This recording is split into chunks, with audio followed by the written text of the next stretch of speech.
நீலகிரி மாவட்டம் குன்னூர் அருகே நேற்று இரவு குடியிருப்பு பகுதிக்குள் நுழைந்த கரடியால் பரபரப்பானது. நீலகிரி மாவட்டத்தில் சமீப காலமாக வனவிலங்குகளின் எண்ணிக்கை அதிகமாக காணப்படுகிறது. அதிலும் குறிப்பாக சிறுத்தை, கரடி, காட்டெருமைகள் அதிக அளவில் பகல் மற்றும் இரவு வேளைகளில் குடியிருப்பு பகுதியில் உலா வந்த வண்ணம் உள்ளன.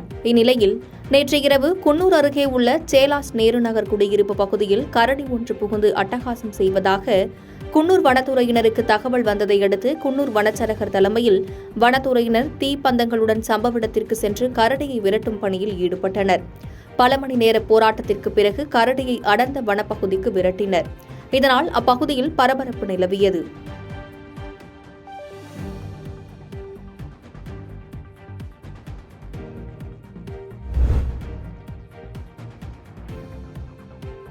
செங்கத்தில் அறநிலையத்துறைக்கு சொந்தமான காளியம்மன் கோவில் அஷ்டபந்தன மகா கும்பாபிஷேகம் வெகு விமர்சையாக நடைபெற்றது.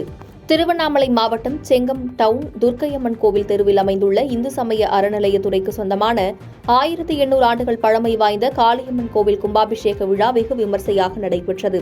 இதில் செங்கம் சட்டமன்ற உறுப்பினர் மூபே கிரி தலைமையேற்று நடத்தினார். முன்னதாக சிவாச்சாரியார்கள் 1008 வேத மந்திரங்கள் ஓத சிறப்பு பூஜைகள் செய்து பின்னர் கலசத்தின் மீது புனித தீர்த்தம் தெளிக்கப்பட்டு தீபாராதனை காண்பிக்கப்பட்டது. அதன் பின்னர் அலங்கரிக்கப்பட்ட காளியம்மனுக்கு சிறப்பு அபிஷேகம் மற்றும் ஆராதனை நடத்தப்பட்டது. இந்த கும்பாபிஷேக விழாவில் செங்கம் சுற்றுவட்டாரத்தில் உள்ள பல்வேறு பகுதியில் இருந்து ஆயிரக்கணக்கான பக்தர்கள் கலந்து கொண்டு சுவாமி தரிசனம் செய்தனர்.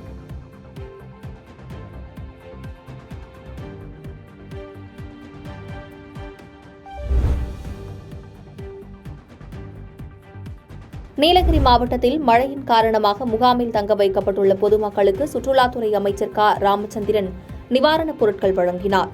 நீலகிரி மாவட்டம் கூடலூர் பகுதியில் கடந்த ஒரு வாரமாக அதிக கனமழை பெய்து வருகிறது. இதனால் ஓடைகள் மற்றும் ஆறுகள் நிரம்பி வழிய தொடங்கியுள்ளன. இதனைத் தொடர்ந்து முன்னெச்சரிக்கை நடவடிக்கையாக அப்பகுதியில் உள்ள பொதுமக்களை பொன்னோனை அரசு பழங்குடியினர் உண்டு உறைவிட நடுநிலைப் பள்ளியில் தங்க வைக்கப்பட்டுள்ளனர். அவர்களை சுற்றுலாத்துறை அமைச்சர் ராமச்சந்திரன் இன்று நேரில் சந்தித்து குறைகளை கேட்டறிந்து நிவாரணப் பொருட்களை வழங்கினார். நிகழ்ச்சியில் நீலகிரி மாவட்ட ஆட்சியர் மு. அருணா, கூடுதல் ஆட்சியர் கௌஷிக் உட்பட பலர் கலந்து கொண்டனர்.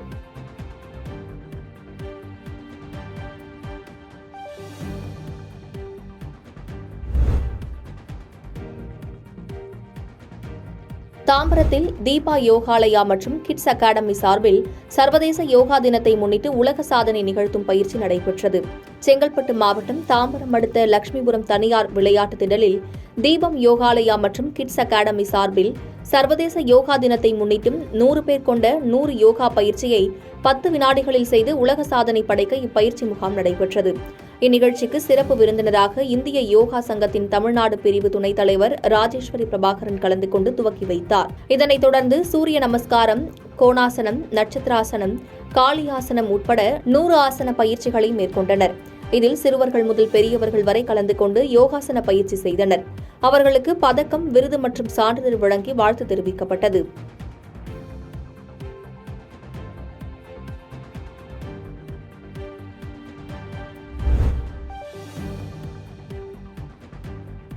கோத்தகிரி பகுதியில் தேயிலை பறித்துக் கொண்டிருந்த பெண்ணை பாம்பு கடித்ததால் அந்த பாம்புடன் சிகிச்சைக்கு வந்த பெண்ணால் மருத்துவமனையில் பரபரப்பு ஏற்பட்டது. நீலகிரி மாவட்டம் கோத்தகிரி பரவக்காடு பகுதியில் காலை தேயிலை தோட்டத்தில் வேலை செய்து கொண்டிருந்த மல்லிகா என்ற பெண்மணியை தேயிலை செடியின் மேலிருந்த பாம்பு கடித்துள்ளது.